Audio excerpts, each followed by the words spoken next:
Howdy. Howdy. There's a rodeo in town, so I say howdy. I won't do it again, though. We recently celebrated 25 years of God's faithfulness here, and not at this building, but and we've been blessed by the Lord to do that without the awkwardness of ever passing a plate, except for communion and, well, potlucks. But that's just what God called us to. And in that, we know I recognize the vast majority of you, quite a few of you. But also, we've been doing a lot of events lately and different things like that. And kind of what the Lord put on my heart, and part of this was to allow an opportunity for those who wanted to help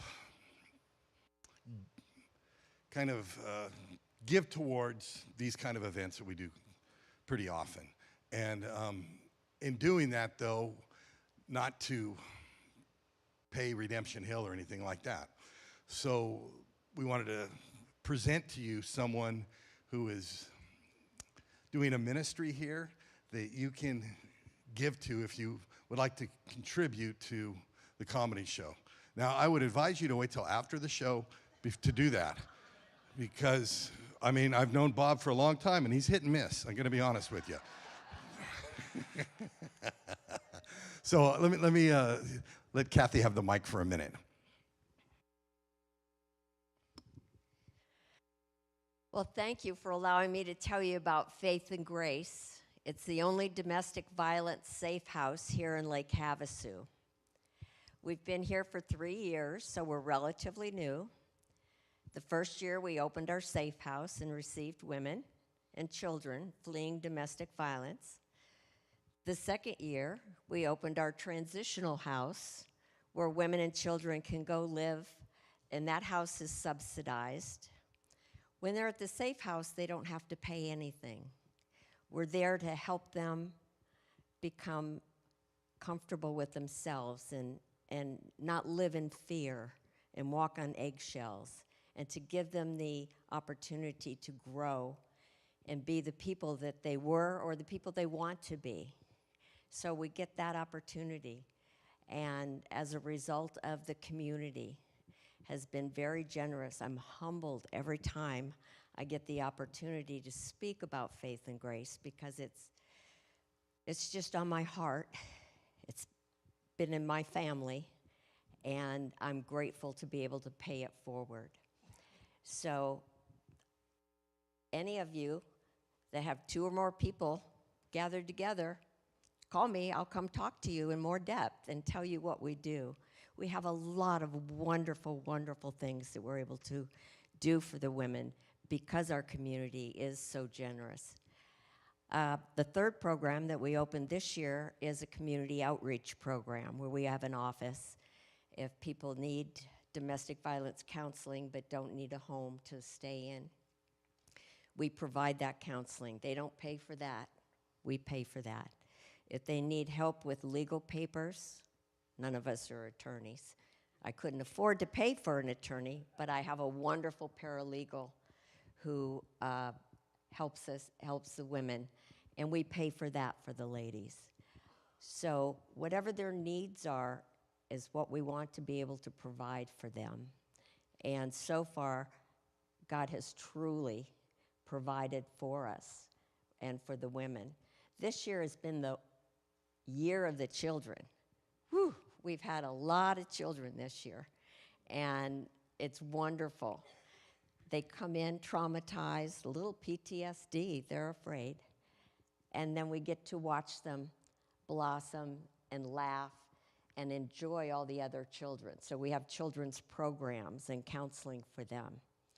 I know, my 2 minutes are up, but I just want to say, just about everyone knows somebody that has been touched by domestic violence. 1 in 3 women.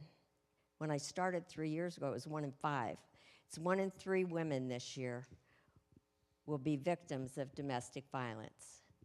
So, I get to help them, and I ask the community to help us to do that. Thank you very much.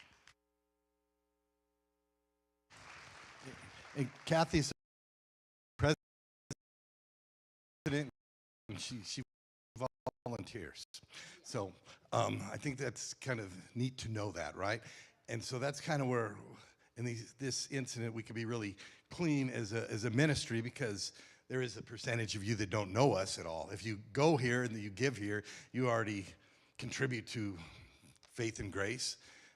They're one of our ministries that we give to. And so she has some, and they have on the corner of the missions table over there, there is their pamphlets and their brochures also, if you'd like to know some more about Faith and Grace. But I can tell you, after being here for 25 years, to finally have a domestic violence shelter is such a blessing. So we're glad for that. Now, a couple of things I wanted to share. You know, all the things that happen to us as we get older.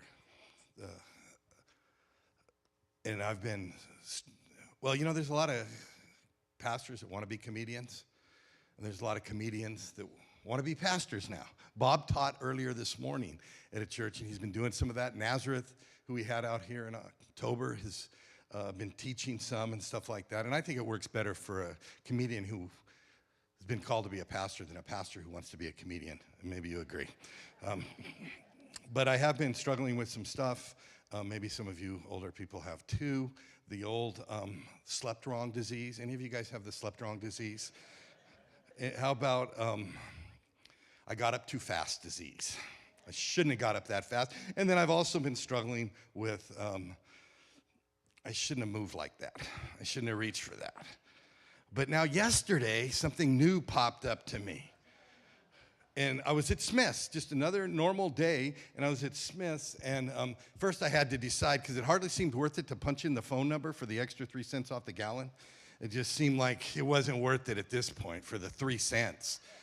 And then all of a sudden I'm standing there, and it's not that hot, and I start shaking, and my eyes start watering, and my stomach starts queasing, and I realize I have coronavirus with gas. Getting it. Car owner virus? All right, well, as I said before, it's very contagious. You better look out for it. Look at Bob. So, you know, I'm doing you a favor. I'm making it real easy for you to be funny. I hope you appreciate that. Well done. So I seen Bob was in town, kind of Litchfield, Phoenix, and just a couple of weeks ago, and I wished I would have got the word out better, because I wish you had a full place.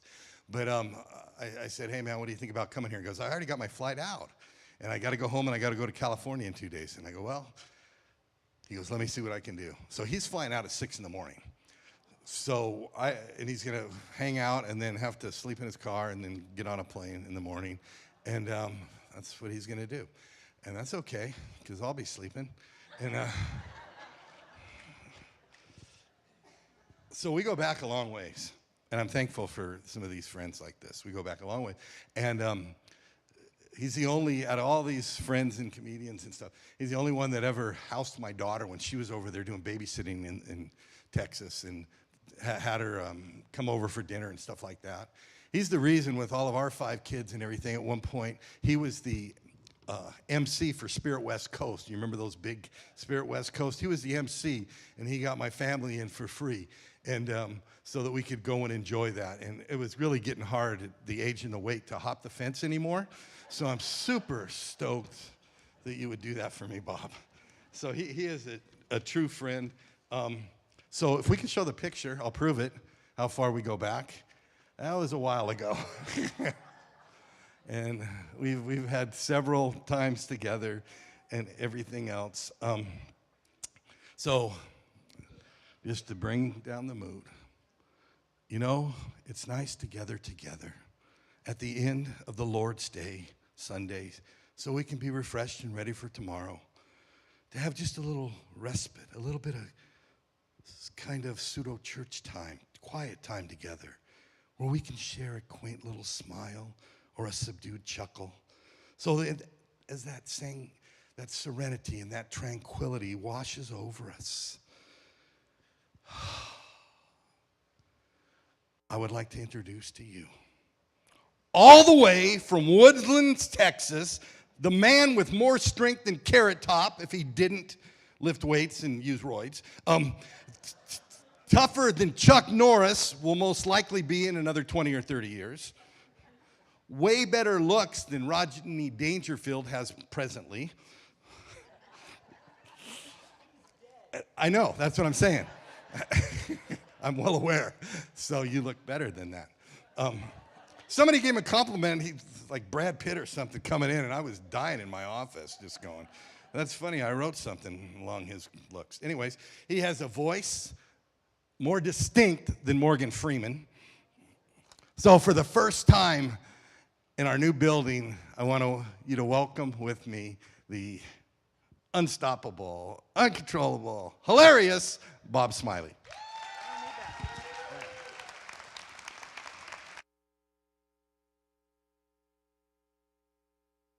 Oh, sorry, I stood up way too fast. I guess I'm at that age.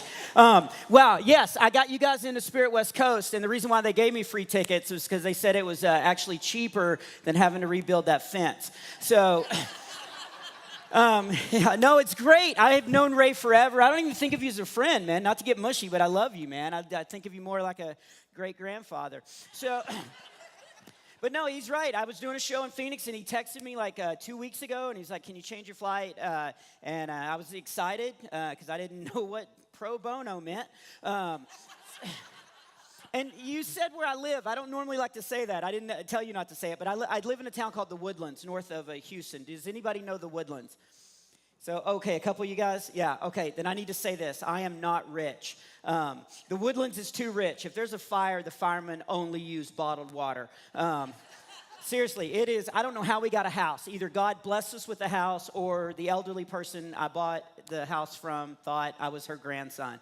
Yeah, it had to be God because all I said was, I really want this house, Nana. So, so it is. And also, thank you. Because you're embracing comedy, and you always have. Like, from the first time I met you, like, you've loved comedy. You obviously can't do it, but so thank you for trusting me. Because, I mean, it's 2022, and let's be honest, with all the Karens roaming the hillsides and stuff, comedy is dicey. So thank you for trusting me. I promise you I'm not going to offend anybody. Let's go ahead and start. How many have had the vaccine and voted for Trump? No, I'm just kidding. I'm just kidding. Don't raise your hand. You raised your hand, and it looked like you were going to raise another one. I voted twice, which evidently is legal. So, no, it is. It has been a tough, 2 years, 2020, and it wasn't even COVID. We had so much other stuff going on. We had fires, race wars. We did have an election. Thank goodness that went smoothly. All right, just seeing where the bar is here in Lake Havasu. You guys are my people.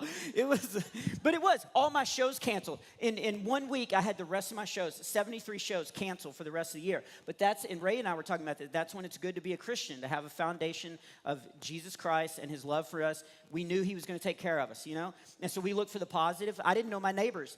I've lived in that neighborhood. You've been there. I've been in that. I didn't know my neighbors at all. The only thing my neighbors had ever said to me before the quarantine was, why are you in our pool? And you know what my next door neighbor said to me in September? Why are you in our pool, Bob? He knew my name. And there was a lot of positives. Everybody was kind of getting down, and I was like, man, my kids learned about intermediate fasting, or, Dad doesn't have a job. And everybody was stuck at home. I actually said to my wife, I was like, can you imagine, we're going to see some marriage problems, because can you imagine being stuck at home with somebody that drives you crazy? And she was like, yeah, it's not great. And I was like, yeah, what? But there was so many, and everybody was online. Everybody was online for the whole time, and conspiracy theories, were going like crazy. And is that a big deal here? I forgot to ask you that, conspiracy. Have you guys heard some of them, the election was rigged, is it a conspiracy theory if it's true? Okay.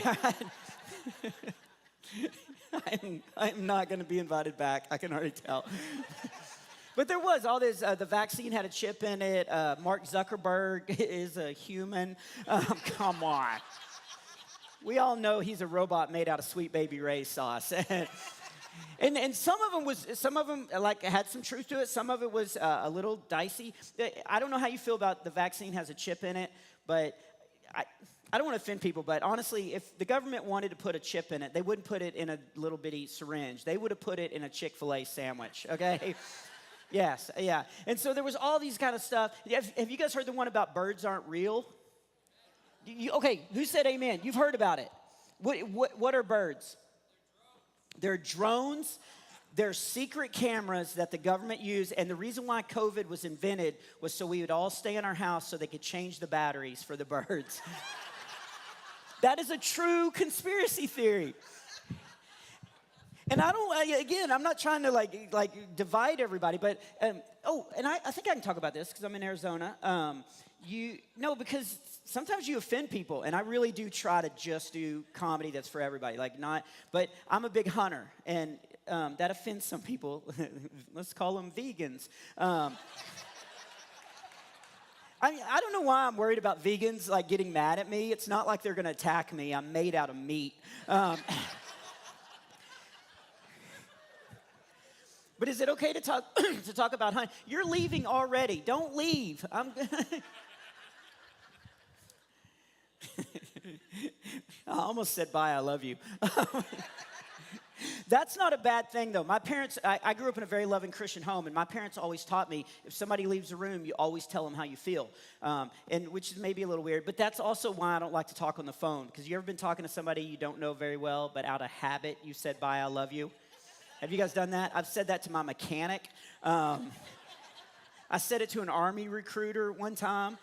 I was going to do a show for the troops, and I was talking to this Army recruiter who was putting it on. I was like, okay, I'll call you with my flight. All right, bye, I love you. And I was like, oh, and he was like, what? He was like, don't ask, don't tell.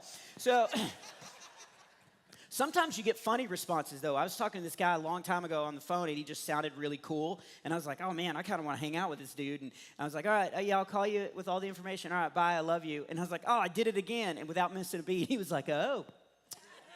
Well, ta-ta, sugar bugger. And I was like, what? Then I was like, I don't even know if I want to meet this weirdo. But Ray turned out to be awesome. So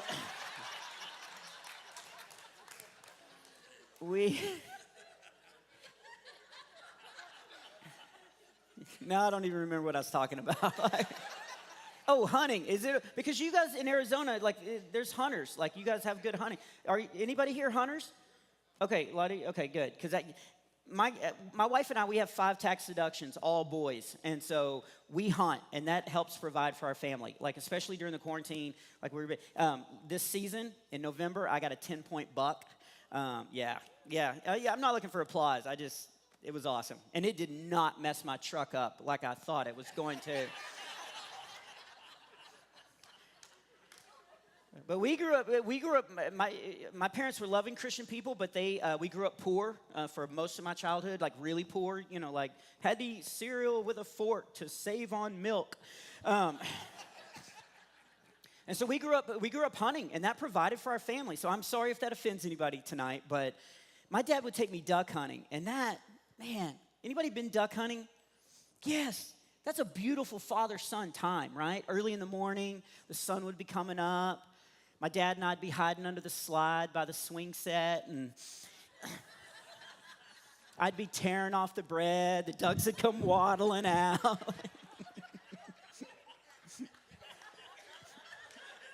Quack, quack.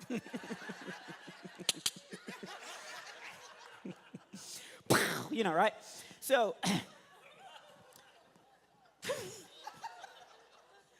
I'm kidding. Okay. They didn't waddle like that. So That was one of the things. And I guess it's okay. I didn't ask you if it's okay to talk about this, but we're a blended family. My wife and I, we're a blended family. I didn't mean to talk about this, but here we go. I was married for 17 years.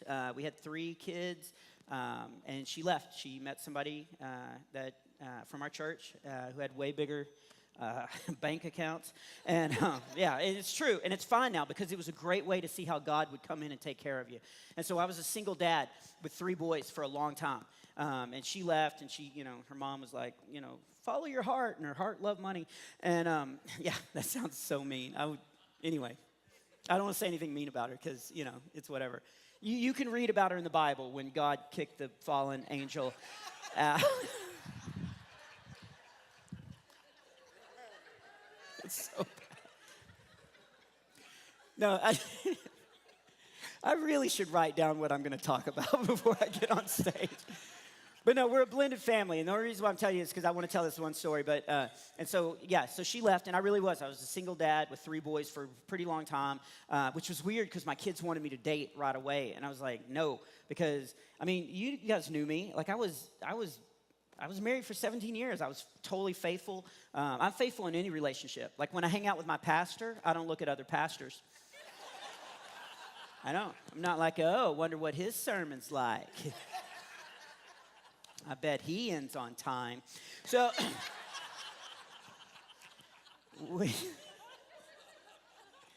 I like how a lot of people are looking at Ray now. But it was, and so my kids wanted me to date, and I was like, no. So I just took some time, like just to try to heal and try to take care of my kids and stuff. One of my friends signed me up on a dating site, though. That was terrible. It was called Plenty of Fish. Yeah. And it's not a Christian site. I thought Plenty of Fish. I thought, no, it's not at all. And there are plenty of fish on there, but they're all bottom feeders. I was not prepared. And there were people put fake photos. I thought that was just in the movies or on TV. But they'll put a fake photo. I don't know why. You're going to show up and meet them. Don't make me think I'm going to meet Anne Hathaway, and I show up and you look like Anne passed away. So I was a single dad for a while, and then I was again just focusing. But then I met this amazing woman who just loved Jesus, and she kind of went through the same thing that I went through. We did meet online, which sounds so cheesy, but I guess that's how you meet people. We met on MySpace. It was awesome. We were the only 2 left. And she's a little younger than me, so I was kind of nervous about that first date, but her favorite band was playing in Houston, the Wiggles, and I wanted that date to go on forever, but it was a school night. And no, she's amazing. And so we've been married for 3 years now. We've been married 3 years, and she has 2 kids. That's why we have 5 kids now. Because, again, was married, we had 3. The first 2 we had in the hospital. The third one we did something different. I don't know if it's popular here, but I'd read an article. It was better to have the baby underwater. Have you heard of that? We did that on my 3rd child. And, don't do that. Turns out not everyone at that YMCA had read that article. That lifeguard was angry, and doctor couldn't concentrate. He was like, push, what? Just swim around. So, but he was born healthy, and I named him Xander. That's my 3rd kid, and I kind of want to name him Bob after me, plus, come on, the way he was born. And but then she has 2 kids. Actually, this will be a good glimpse about, my wife's heart for Jesus. When the very first time I ever talked to her on the phone, ever, and, I didn't know anything about it, and I was like, and she mentioned having kids, and I was like, whoa, wait, how many kids do you have? And she goes, I have 2 boys. And I don't know why I did this. This is terrible. I'm just telling you up front. But I go, ugh. That's terrible. And this is the first time I ever talked to her. This is what my now bride actually said on the phone to me. She goes, you know what? No matter what happens between me and you, I hope you get in the mindset that 2 more kids is 2 more opportunities to love and to be loved. And it's 2 more opportunities to allow children to see what a heavenly Father's love looks like through an earthly father. Isn't that amazing? And then she was like, how many do you have? And I said 3, and we got disconnected. And but yeah, so we're a blended family. Oh, I was like, why am I telling you all this? Because I didn't plan to tell that. But the reason why I'm telling you is because during the quarantine, you know, we'd been married for a couple months, and so we were doing stuff that I let her help with everything, and hunting was a big deal. She didn't grow up hunting, so I tried to help. It was a bad idea to, let her help build my deer stand. Yeah, that wind chime was a bad idea. But are you guys really hunters? Because I can talk about other stuff if you're not really into hunting. Okay, this is my favorite story, and I normally don't get to tell this, but since it's Ray's church, I think I can do it. But the first time I ever told her about hunting, she didn't grow up hunting, and I'd never explained it to a non-hunter, and I didn't realize how dumb it sounds. Because she was like, first of all, she was like, you've been out 3 days, and you haven't gotten anything. And I was like, sometimes it's good just to be out there, God time, just watching the animals. And she was like, but you won't take us to the zoo? And I was like, the Houston Zoo is $42 a person. For $42, we ought to be able to eat one of the animals, right? And then she asked me how much my gun cost, and it was not a good conversation after that. But so she wanted to go. And this is where I started realizing that hunting was not. She was like, okay, what do I need to do? And I gave her a camo hunting suit. And I was like, you got to put this on. And I was not prepared for this question. She said, why? I'd never thought it through. I was like, because you don't want deer to see you. And she was like, yeah, but aren't we sitting in a big box that's dark inside? Wouldn't it make more sense to wear black? And I was like, no, because when you walk out there, you don't want the deer to see you. She was like, so they think we're walking trees? What? And then she thinks she's funny. She was like, how about I tear up a little and they'll think I'm a weeping willow? But this is the story. I never get to tell it because I'm always worried about offending people. But she got in the deer stand, and you're about to find out why I don't ever tell this on stage. But you don't want deer to smell you. So they sell these little bottles of, would somebody say it so I'm not the first one to say? Okay, deer urine. And you're supposed to spray it like on your boots and stuff so deer can't smell you. I've really never said this out loud before. Now I'm like, what if that doesn't work? What if vegans spread that rumor to get us to do that to ourselves? Like, they're doing it. So anyway, but they do. They sell these little bottle of deer, you know what it is. And I never thought about it, but how do they get it? Do they put a bucket under the deer and then scare them? But anyway, there's a little bottle on my deer stand, and the sun came up. It's beautiful. Actually, I thought it was the sun coming up. Turns out my wife was on her phone. Yeah, she was like, my weeping willow joke is killing on Instagram. And but then the sun did come up, and she looked over and saw that little bottle. And I never get to tell this, but since you guys, I think, are hunters, she looks over at me, and she goes, hey, baby, hand me that bottle of breath spray. Don't go, oh, I did the right thing. I gave her a water bottle afterwards. So... But yeah, so we're a blended family. And going through the quarantine, that was kind of cool because we got married and then we were just home all the time. And it was a great way to blend the kids in and stuff. And we had some fun time. My favorite, I don't want to say quarantine story, but was we knew we were about to be quarantined. We knew we were going to be at the house forever. And so my wife and I just wanted to get out of the house just one last time. So we didn't really need to do anything, but we like to go to Walmart to look around at other people to feel better about ourselves. And come on, Lake Havasu, you know exactly. I got in here a little bit early, so I went to Walmart here, and I was looking around. I was like, yeah, I'm good. I was like, my Crocs match. So, but we had to go into, we were just going to go into Walmart and kill time. My wife did have a list, so she was like getting her list out. And I had a persistent cough. I had a really bad cough. It was not COVID. It wasn't. I went to the doctor because I was so paranoid. And so I was like, and it wasn't. It was something I'd never had before. He called it Corona. It's like, what? I don't drink. Or, I'm sorry, I'm a Christian, so not publicly. So,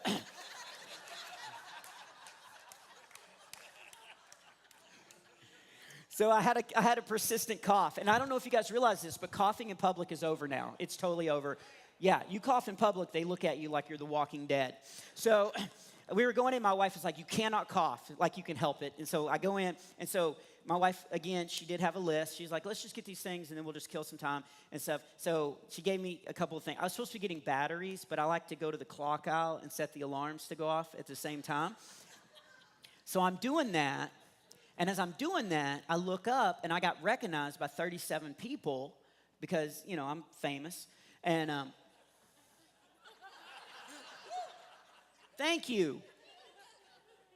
I am famous, and the worst part is I'm always having to tell everyone.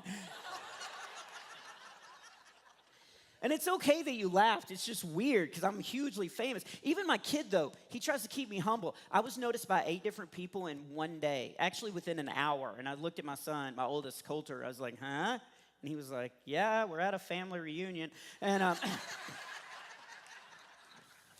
but I really did. It's a true story. You can laugh if you want, but I got recognized by 37 people. I know that sounds like a lot. I will tell the truth. It turns out it was just one homeschool family. And I feel bad about this, but it is weird that you laugh because they really did recognize me. But as I was signing autographs, I realized that they didn't think it was me. They thought I was my best friend, who also is a comedian, a guy named Tim Hawkins. And we get confused a lot because evidently Tim used to be better looking. And so, do you guys know Tim Hawkins? I know you guys know him. Do you guys know him? Okay. If you don't know Hawkins, look him up because I promise you he is the second best Christian comedian out there. But how many of you guys know him? A lot of you? Okay, then I'm going to tell this really quick story. Because I saw him in 2019 in December, so right before the quarantine, and he was getting off a plane in Houston, and I was getting ready to fly out. And I hadn't seen him for a couple months. And it was 4 in the morning. He was getting off the plane. He had his head down. He was tired, obviously. He was wearing yoga pants. And I did what you do when you see your best friend.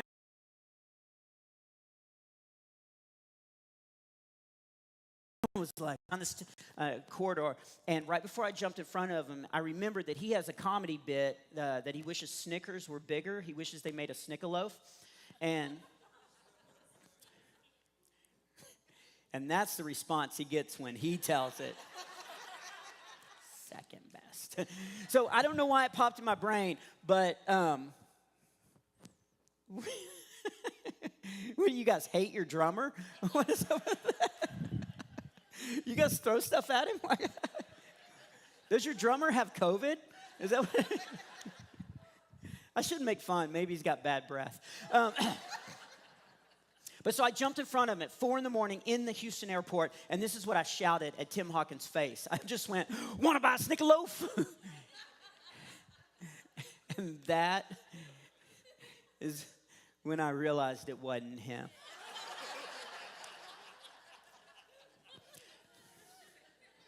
I jumped in front of a complete stranger in an airport. And what did I shout at his face? "Want to buy a Snickaloaf?" And what I should have said was, "I'm sorry, I thought you were somebody else." But no, what my crazy brain kicked out was, "Want to buy a Snickaloaf?" Well, I already ate it, and then I just walked away.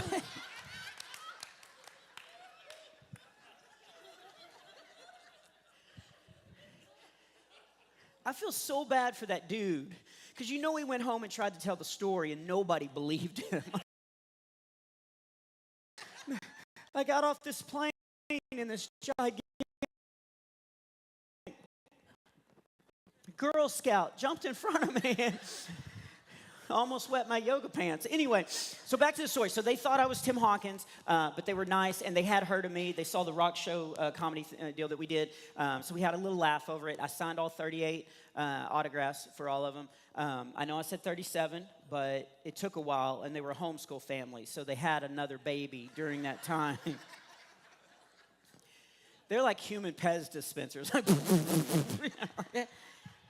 This one's from Amazon. So I'm signing autographs. This one, okay, I'm getting to the point. I was signing autographs, and I finally had to cough. And I don't know if you guys have been in that situation. And for some reason, this Walmart, they were getting ready to shut down. So there was no music playing or anything.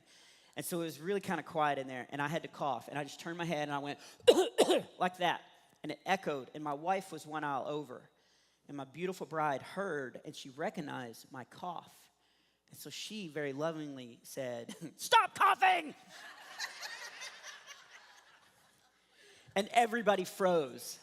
And I love comedy moments because even in turmoil, if we're truly a believer, we know that God's got us. Like everything that's happening, even right now, and even COVID, all the stuff that's happened, none of this is surprising God. And if you really wrap your head around that, then you can actually feel kind of secure. So even in moments, we just look for these moments to just have a little joy, even if we are in a dark time. I mean, I know people go through tragedy and stuff. Even when I was going to tell you this story, but when I was checking in my hotel yesterday, they had a wedding party, so they didn't have my room, and that you could tell the guy that it was frazzled, and he thought I was going to yell at him. And we just have these moments where we can just bring a little joy in people's lives by how we act. And he was like, "Man, I don't have your room ready." And he just kind of waited. And I was like, "Hey, there's stuff I can do in the lobby." And he's like, "Oh, you're okay?" And I was like, "Yeah, I got stuff I'll do." And he was like, "Man, thank you. It's been a really stressful morning." And I'm not saying this to brag about me. I'm just saying we have these opportunities. And I just started doing stuff. And he immediately went. And he came back in maybe 3 minutes later. And he was like, "Okay, I've got a room for you." And I was like, "Oh, cool." So I put my toenail clippers up. And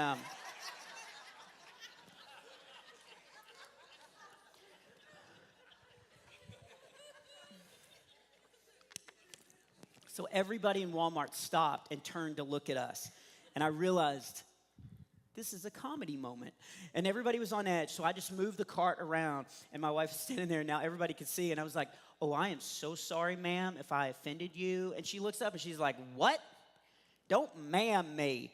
Now everybody's looking at it, and I was like, "Oh, I'm sorry. I'm from Texas. We have manners. We say ma'am." Now everybody's looking at her like she's the meanest Yankee to ever come down here. And I was like, "I will leave my groceries here and go find some other way to feed my family. I will leave you alone. I'm assuming your name is Karen." And and everybody's just staring at her. And finally she looked around and she was like, "That is my husband."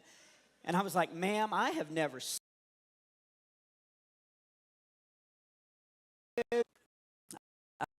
I never took an Uber."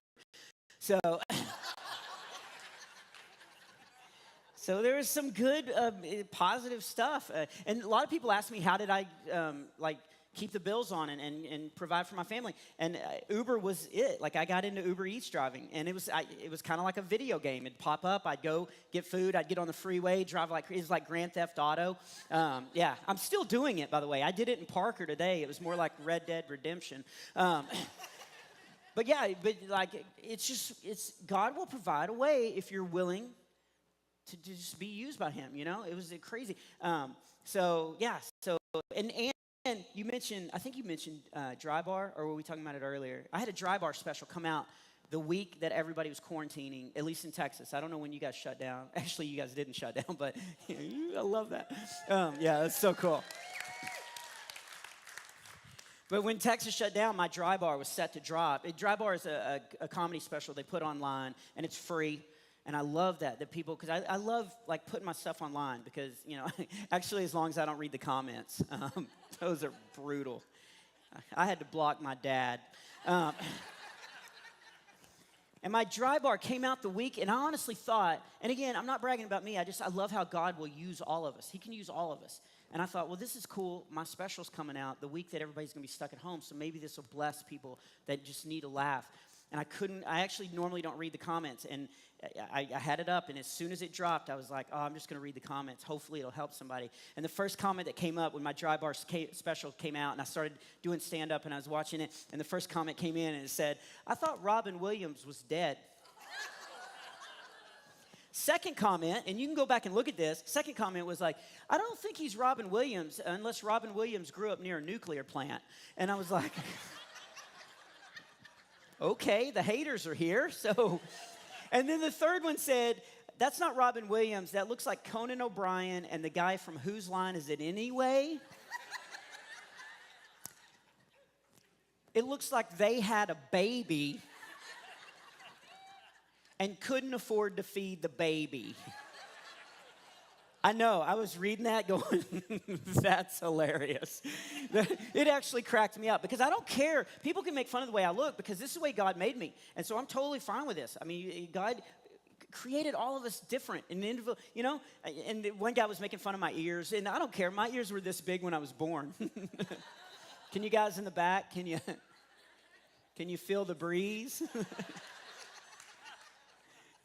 That was another thing about growing up poor is my mom made all our clothes, and she thought green brought my eyes out. And so everything she made for me was green. I was like, Mom, you don't take a kid with big ears and put him in a green outfit, okay? I look like a leprechaun. Seriously, kids would come up to me at recess and be like, hey, Bob, you look magically delicious. But there was all these comments and all this stuff. One of the worst comments, because I had to do some research, is it said, he looks like Robert Englund before the burn. Do you guys know who Robert Englund is? Yeah. Who is it? Freddy Krueger. Yes.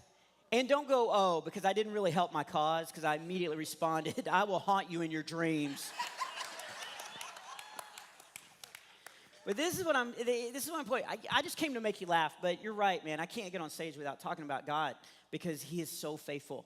And I just think like even in the midst of darkness and stuff going on and all that. And so I was reading, I was like, man, there's got to be somebody that just needs a little bit of laughter, needs a little bit of hope, that kind of stuff. And I was reading, and again, I'm not saying to brag on myself, but then finally a post popped up, and it said what I was thinking. It said, man, it's a dark time, and there's a lot of uncertainty going on. And at least in our household, you brought a little bit of joy. So thank you for letting God work through you. And I was just reading that, and I was like, oh, that is why I have a second Facebook account, so I can write what other people should have been writing.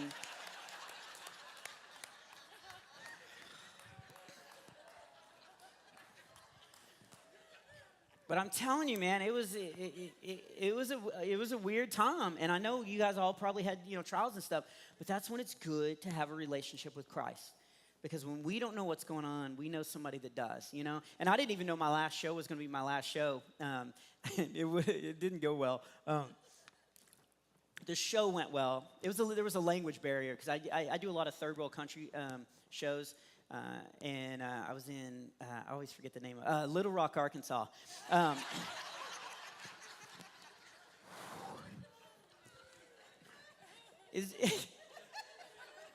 Before I tell this story, is anybody from Arkansas? Nobody? Okay, all right, good. And that's just a stereotype that people from Arkansas are just weird. So that's not. And there's stereotypes everywhere about everybody, right? Like you say New York, what do you think? You think forget about it, or you say California, you think surf's up, dude, or you say Texas, you think really good-looking comedian. There is. Do you guys have a stereotype? Arizona? I know the big one is like, you guys are always like, it's a dry heat. I'm like, yeah, so's a welding torch. I don't want that on my body. But I was in Canada. What's the stereotype about Canada? Yeah, everybody thinks that's why I think Canadian geese should be like, honk, eh? But what's another one? I want to see if you know. They're too polite. And so the last time I was in Canada, I actually got in a polite fight with a guy. It was so surreal. We were both going into a Tim Hortons coffee shop, and we both reached for the door, and we got in an argument over who was going to hold the door for who. And I know that's so dumb. But I was like, no, let me get it. And he's like, no, let me get it. I got it. And I was like, no. And it's going on way too long. And I'm thinking, okay, he's Canadian. He's not going to go to war over this. And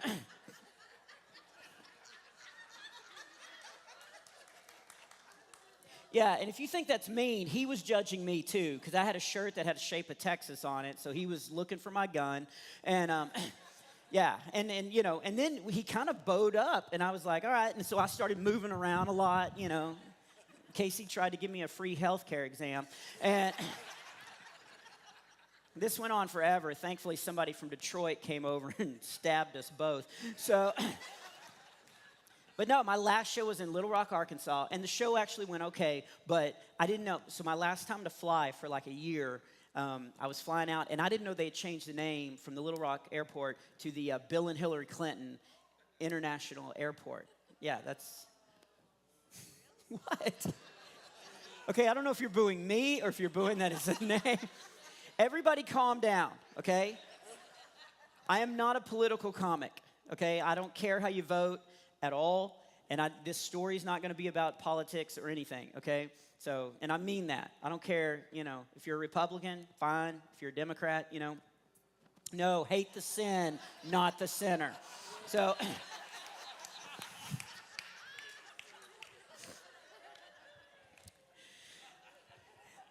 no, I want to tell the story about the airport, but I don't want you guys to be like, think I'm going to because I will never make fun of the Clintons, ever, okay? Don't laugh.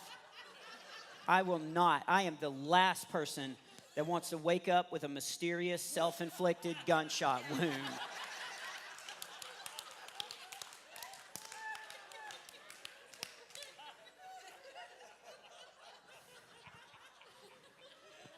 This is a story just about the Bill and Hillary Clinton International Airport, okay? It's not about the Clintons, okay? And it's a good airport, I mean, you can hate the name, but it's like professionally run. It's all paid staff. No, it is. There are no interns.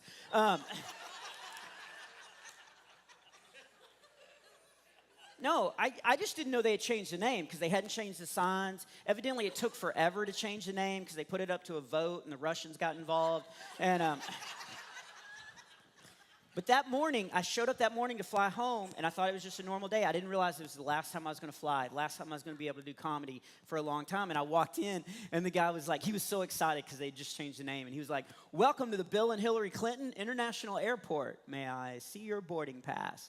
And I couldn't help it. I was like, oh, man, they emailed it to me, but it got deleted.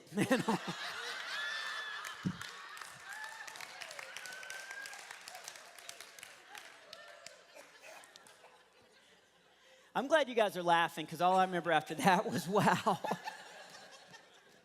his hands are cold. So yeah. In 2 weeks, I'm flying out of Trump's airport, and I'm really nervous about getting over that wall. So no, just when I started that, I just like, okay, I need to have something for both sides because I can't really tell if you're booing me or if you're booing like the deal. But the airport, okay. That would be funny, though, if they did have airports that were indicative of the president's. Like if Trump's airport did have a wall, or Obama's airport, you actually pay for your ticket, but somebody else gets to take your seat. I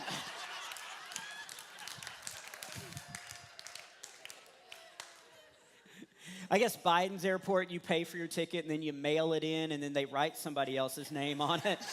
So...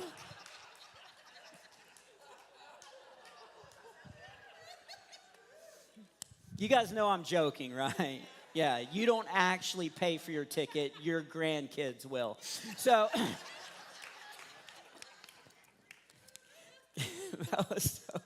that was one of the arguments. So I have a next door neighbor, and he's a Democrat, and he's not a Christian. Well, I guess it's redundant. So, it's so bad. I can't. I'm so sorry, Ray. You guys should not applaud when I say something that's serious. But he said two things that he said to me that cracked me up. We were talking about the chip being in the and he's kind of embarrassed with the administration right now. And he was like, "There's no way they put a chip in the vaccine because if they were smart enough to be able to do that, they would have made a Joe Biden robot by now." And he was saying that, and I was like, "What? You're saying that?" He goes, "I'm going to be honest. A Biden bot would be way better now." He was like, "They'd probably have to change his pants less." So. The other thing he said to me was, and actually I got a shirt out of the idea, and you guys I think it was you who were asking me about the shirt. I have a merch table back there. I'm not saying that so you feel like you need to go support my 5 children. But, WWJD. And, but I do have a merch table in the back. Do people buy DVDs still? Oh, people from Parker. Okay. So if you're from Parker, I got cassette tapes, got some Betamax. So no, I have DVDs and stuff, and then I have. Actually, I didn't mean to do this as a plug, but I'm kind of proud of this. I write for Focus on the Family. I write this character called Average Boy for their junior high magazine called Clubhouse, and they let me write 2 comedy devotional books. for middle school kids. And I do love that kids are reading the Bible. They're reading these funny stories, and then they're getting scripture and devotion questions at the end of each chapter. I'm actually sold out of book 1, but I do have the second one back there. And then my new Average Boy book just came out, and it's actually not a devotion book, but it's just a year of funny stories of Average Boy that's written for middle school kids, like 7 to 15. And but why is that funny?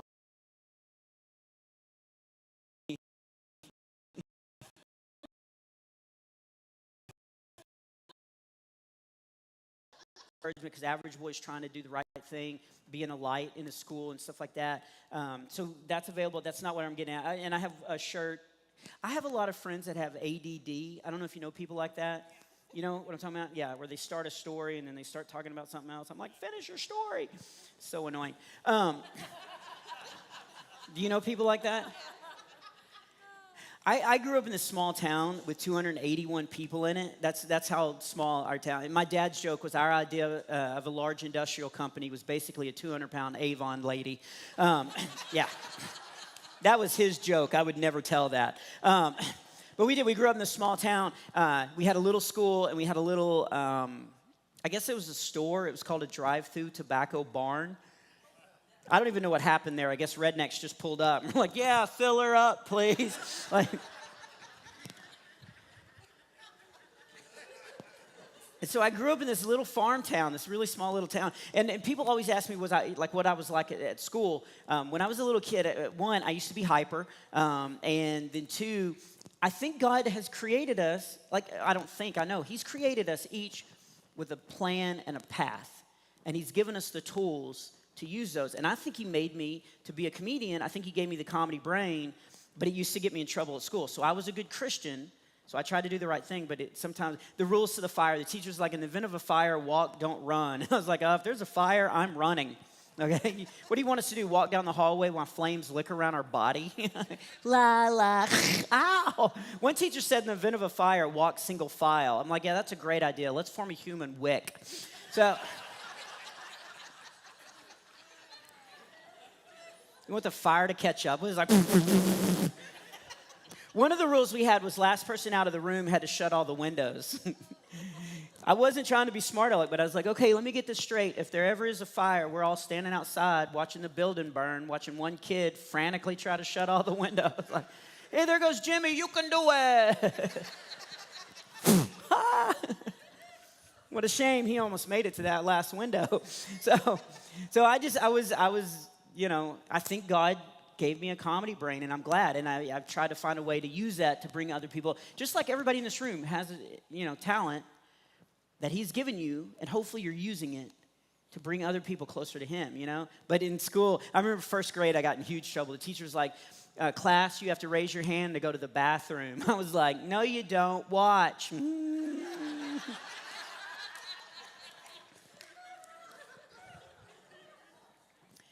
Yeah, so I didn't date much. Why did I tell you that story about me as a kid? Oh, so at that school, I had some friends that have ADD, and so that's whenever I found out about it. And so I have a T-shirt for ADD people. It just says, "I'm not as random as you think, I'm a squirrel." But the other T-shirt I have is from my next door neighbor, because Jesus gets misquoted all the time. And I thought of this idea because my neighbor came out. And again, he's not a Christian, but he's fascinated talking about Jesus to me. And so he was like, one day, like right as the quarantine was like hitting, he was like, yeah, you know what though? It's like Jesus said, with great power comes great responsibility. I was like, is that in first or second Spider-Man? So I have a shirt in the back that has a drawing of Jesus. It just says, I never said that. Because he does. He gets misquoted all the time. And I'm telling you, during the quarantine, that was a time where it was good to know what Jesus actually said. And what did he talk a lot about? He talked a lot about loving on people. You know, built for community. That's why, you know, again, I don't want to divide people, but I'm glad you guys didn't shut down, because people need Jesus. And we're built for community. you know? And so, yeah, and my grandmother taught me that when I was young. She actually taught me to read the Bible when I was young, and I'm so glad I started. Even when I was little, she pulled me aside and she was like, read the Bible when you're young. It makes me mad that young kids never read the Bible and elderly people are reading it like crazy because it's like they're trying to cram for a final. And and it's not boring. I started reading it. Even as a kid, I was like, this is great, you know? And one of the stories that I thought was so funny was like Doubting Thomas. He doubted one time, and we all know him as Doubting Thomas, you know? When I was in high school, one time I laughed and a snot bubble came out. I don't want to be known as Snot Bubble Bob the rest of my life. And so I'm so glad that I started reading the Bible and getting that word. It really got at me when I was a kid. And do we have parents? Do we have parents here tonight? Okay. I will give you a parenting tip, though. Find out what your kid is reading before you do certain activities. Because I took my oldest son, Coulter, on a hiking trip, not realizing he had just gotten to the part where Abraham had taken his son Isaac.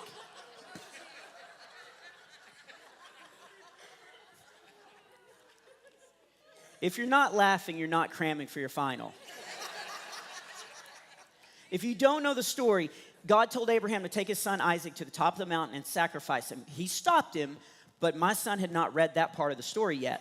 So he's sitting at a campfire early in the morning, and he is reading that story. And I get out of the tent, and I'm like, good morning, Coulter. You want to go on a hike? And he was like, what? No. I want to go home. And I'm like, what's up with you? And he shows me. I'm like, that's hilarious. Now grab that firewood and that knife, and let's go. So it's not boring, man. It got it. That's another thing, man. And I'll tell you, I love Ray because he loves the word. That's what it comes down to. It comes down to there. You know, I remember the first time I came to your church and you asked me to get up, and I was doing comedy, but, you know, I got to share some scripture, and it was awkward because I was using your Bible and it doesn't look like it had been opened. But no, that dude loves the word. He loves the word. And that's what God is. Even through the divorce, again, I hope it's okay to talk about it, but the word.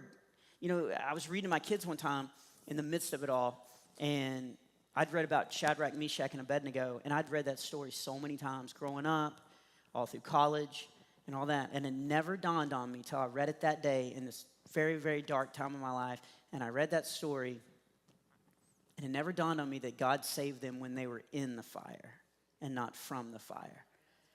And I remember just pausing. We're sitting at the kitchen table, and I was like, oh. I'd never realized it because I'd never actually been in the fire before. And me and my boys, we were in the fire for a while, and God was right there with us, taking care of us, and giving me glimpses of opportunities. Because honestly, I don't know if you guys have gone through this, but I thought God couldn't use me. I thought I was too broken, too messed up, you know. And one of the times that God just really got a hold of me was I didn't know if I could do stand-up. I didn't know if I could make people laugh anymore. And I got a random phone call. And to this day, this guy does not know how he got my cell phone number. But he called me, and he was a warden at Huntsville State Prison, just north of where I live. And he was like, hey, I heard you're going through some stuff. Will you come talk to our prisoners? And I'll be honest, I was scared, and I was in a dark time of my life. And I'd never been to a prison before. Anybody here been in prison? not like, hey, welcome out. Stay away from my merch table. No, I don't mean in prison, but that's fine if you have been in prison. But I mean, have you ever visited? Because I'd never visited before. And you guys know what I'm talking about. When you check in, you can bring your ID and one key. That's it. And it's supposed to be your car key, but I took my sharpest key. I did. And I took my oldest son, Coulter, because I thought it'd be good for him to see. You know, plus I thought if there was a riot, I could outrun him. So... But we were sitting, they took us in, and I'll be honest, again, I was in a really dark time of my life, and I was scared. And they took me in this big, huge room, and they brought the prisoners in one by one. And the first guy who walked in probably looked like some of you are thinking in your mind. Short, little, stocky dude, huge muscles. He had tattoos all over his face and his neck, and he's walking toward me, and I'm looking at all the tattoos, and I'm like, aw, I miss my grandma. And they had some of the same tattoos. And he walked right up to me, And he just looked at me and he goes, man, thanks for coming. And I was like, man, dude, you don't even know if I'm funny or not. I'll never forget what he said. He's like, man, we don't care if you're funny. Nobody comes to see us. So the fact that you and your boy are even here, man, that just gives us a little bit of hope. And sometimes a little bit of hope is all you need. Isn't that great? And then, you can applaud that. But that's true. And then he got kind of emotional. He was like, dude, I'd love to give you a hug if you'll put that key down. And but it was God. I went there to try to encourage them. They ended up encouraging me. What happened was God was showing me that he could still use me, even in a broken state. And that's so valuable, just to know. And I started making them laugh, and they were great, and I got to talk about Jesus, and although I did kind of mess it up a little bit, they made me laugh actually pretty hard, because I don't, again, think through my show. I think that's pretty obvious tonight. And I used to do this bit about my voice being really high, because I'm a dad of 5 boys now, so I'm the protector of the family, so me. First of all, I have the wrong body, okay? I'm the only guy that can use chapstick as deodorant, and this is my real voice.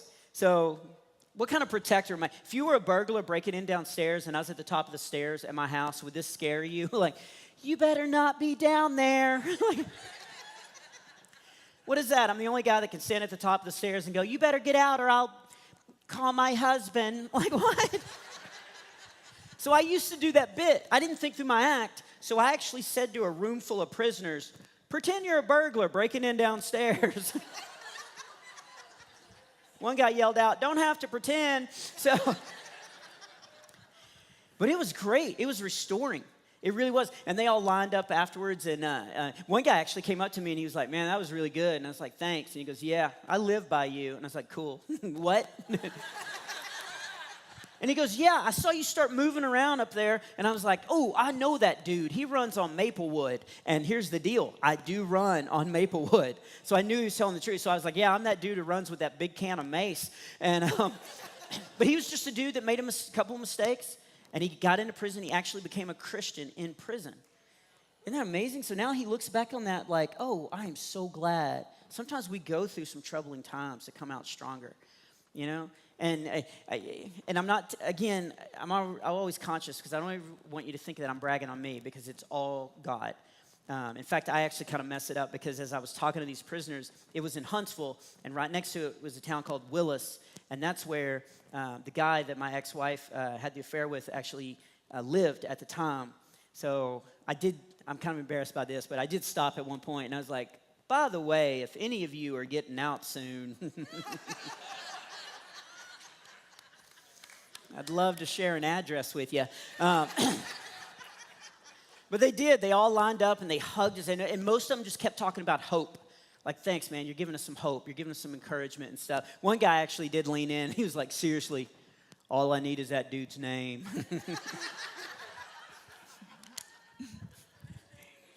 So I gave it to him.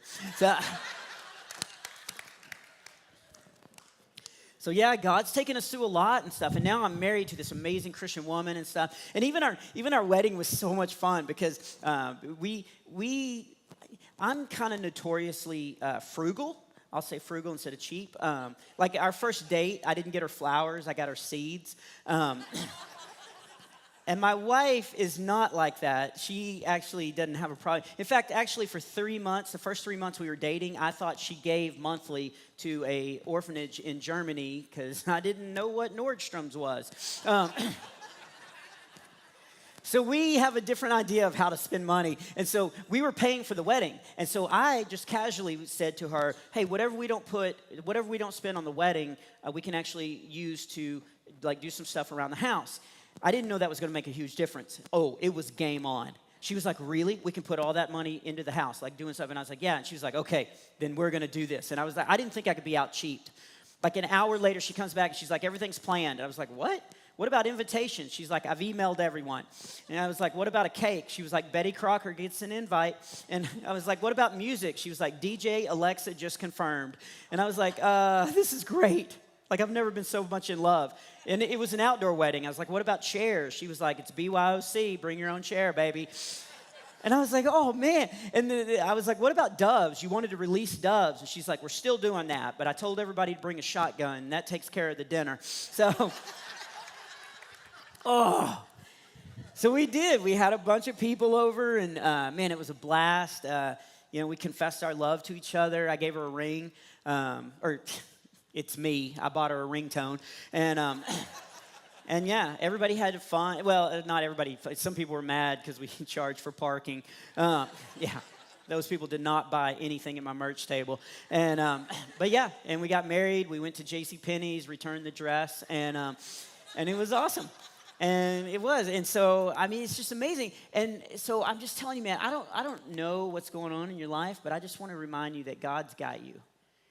He's already in the future. And I just want to remind you guys that we have opportunities to do great things. You know, that's why I love that when Ray told me, what we were going to try to make this night about, I mean, there are people that do not have the upbringing that I was very fortunate. I grew up in a very loving Christian home.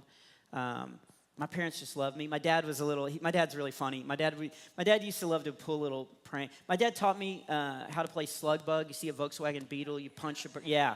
He taught me the rules, and then he drove me to a Volkswagen dealership. My dad actually convinced me if the ice cream van was playing music, it meant he was out of ice cream. That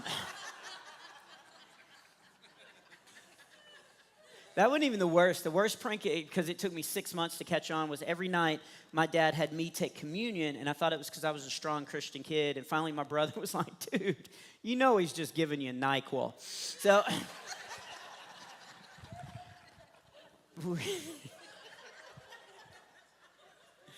I love how you guys are laughing, and that lady's like, oh, now that's a good idea. But I grew up in and some people don't get that chance, man. And there are women that are hurting. And Satan actually loves to use isolation to make people think that God has given up on them. And that's not the case. But it's up to us to step in and get involved. And so I applaud what you guys are doing here. That's amazing. Just to let these women know that they're loved, they're not forgotten. That's so great. And again, we have these little, this isn't really a stand-up bit, but this just happened a week and a half ago. It was in Arkansas. A lot of stories are from Arkansas. But there's a rental car shortage, okay? And so I was landing in Arkansas, and I had a 3-hour drive. It was Little Rock, Clinton Airport. I landed, and I always rent from Enterprise because I think it's hilarious to sign the Enterprise paper and hand it back to the guy and say, live long and prosper. Yeah, thank you. 22 years I've been doing that, not one laugh at all. Every single time. And so when we got there, it was just me, and it was this sweet elderly couple, okay? And that was it at the rental car place. And they were so in love. It was cute for a little bit. It got gross. No, because they were like kissing, like really kissing. Like at one point, I think he said, "Are these your teeth, mama?" And but it was just me and this sweet elderly couple, and they were holding hands and everything. And so I went up to the Enterprise guy, signed the paper, handed it back, live long and prosper, total silence, kind of like when Ray does comedy. And and the guy goes, there's a rental car shortage, so we only have 2 cars, but we only have 2 customers today, just if you guys will walk in the back. So they walked in the back, and me and and I love elderly people. I think elderly people are the coolest people in the world, and I always have, even when I was a kid. I think they have the coolest stories. They truly know how to love people. I always tell kids when I do shows for youth groups, hang out with your grandparents. Some kids are like, I don't want to talk to my grandparents. Their mind is going. They say weird stuff. I'm like, dude, that's the best time to talk to them. It's like channel surfing. You never know what's on. And so I walk out with this sweet elderly couple, and the Enterprise guy looks at us, and he goes, okay, the only 2 cars we have is we've got a Ford Focus, and we've got a Dodge Challenger. There's a car guy. For the rest of you, he basically said, I've got a tricycle and the Batmobile. And so I immediately was like, oh, I'll take the Dodge Challenger, because I had a 3-hour drive. And I was like, and as I was walking to the Dodge Challenger, the sweet elderly lady goes, oh, I've never been in a Dodge Challenger before. Yeah. And then before I could even turn around, Her husband goes, that would be a nice little adventure on our 50th wedding anniversary. So I turned around, I was like, come on, what's with the guilt? Are you guys Catholic? And you know what he said? And this is a true story. He looked at me and he goes, if it'll get me in that hot rod, I'll convert. But again, I'm not telling this story to brag on me, but here's the deal. I called the Dodge Challenger. So by first grade playground rules, that Challenger is mine, right? Everybody agree on that? But it really was their 50th wedding anniversary. And I already felt bad for them because they were spending it in Arkansas. And I had that dilemma. What do I do, you know? And I think we have those moments every single day when we interact with other people. You know, do I give them the hot rod and take the Ford Focus, or do, you know? And I love that I can stand in front of you guys tonight and truly tell you that Dodge Challenger corners like it's on rails. It is so sweet. No, I actually did the right thing. I'm a Challenger. And the best part, or the worst part, is I was starting my 3-hour trip. I'm in this little Ford Focus. You know, I think it even had a lawnmower blade underneath it. Like, and the best part was they actually passed me on the freeway. And I could tell it was them because they still had the blinker on. So, but we need to be in the Word. We need to know what Jesus actually said. And that needs to drive us throughout our life, you know? And, you know, it's so important. And read the Bible every single day, you know? Like, if you have kids, man, and not to plug my books, but, man, anything to get a little bit of Jesus in them, you know? And, you know, I wish the Bible was longer, you know? I know a lot of people are like, it's too long, but I wish Joseph, Jesus' dad, would have written a chapter, because we don't know a lot about Jesus as a kid. Like, we know he was Jesus, but he also was a kid, you know? And his dad ever be like, hey, I need you to water the plants, and Jesus was like, oh, it is finished. You know, and his dad knew who he was. Did he ever be like, hey, son, will you put your finger in that water for a second?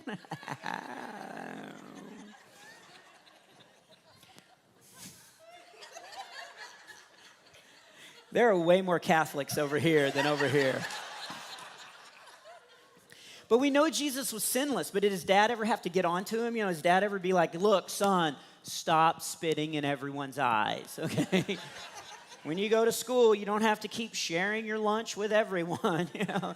I hope one time he just went into the kitchen and was like, what are you doing? Leave that chicken alone. That is our dinner. It needs to stay dead, you know, right? Like, Joseph could have written a chapter on being humble, because I don't know how you're God's, you know, like, he's the earthly father. Joseph is Jesus' earthly father. I would have bragged I would have found other, you know, dads and be like, is that your son playing in the dirt? He looks cool. I'd introduce you to mine, but he's way over there walking on the lake, you know, right? I would have put a bumper sticker on the back of my donkey. My son saved your honor student, you know, like. So I'm going to close with that. Again, I just came to make you laugh, but here's the deal. Joseph probably bragged on Jesus all the time. Isn't that our job? And the best way to brag on Jesus is to just go out into the world and show love watching you guys grow. But that's what we need to do. We need to go out in this world and we need to brag on Jesus. So, man, thank you guys so much for having me, man. This has been a blast.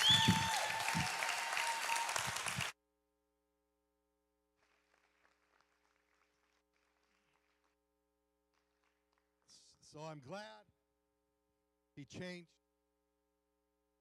his flight. Yeah? Hope you enjoyed tonight.